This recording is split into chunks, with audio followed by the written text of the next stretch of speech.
បងប្អូនទាំងអស់គ្នាធ្លាប់តែស្ដាប់និងមើលសម្រាយរឿងតាំងពីសម្រាយរឿងរបស់ creator ពិតៗនិងសម្រាយរឿងរបស់ AI ដែលគេពេញនិយមខ្លាំងមែនតើអញ្ចឹងថ្ងៃនេះខ្ញុំសូមមកបង្វែរអារម្មណ៍ពុកម៉ែបងប្អូន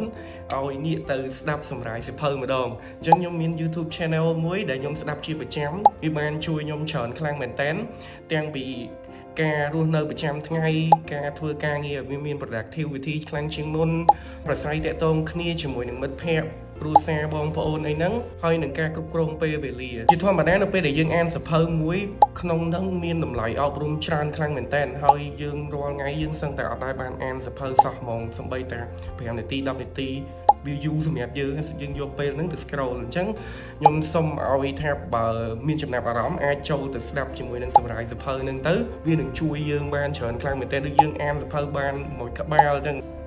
ដែលវីដេអូខ្លះមានរយៈពេលត្រឹមតែ10នាទីទៅ20នាទីយូរបំផុតប៉ុន្តែយើងបានទទួលចំណេះដឹងពីនឹងច្រើនខ្លាំងមែនតើហ្មងហើយវាប្រឡូម៉ាញយើងវាឡើងអូយើងអត់ដែលគិតតែនឹងពីមុនទេអញ្ចឹងពេលដែលគេនិយាយមកគឺវា boost energy យើងវាធ្វើឲ្យយើងភ្ញាក់ខ្លួនព្រឺតហ្មងថាពិតជា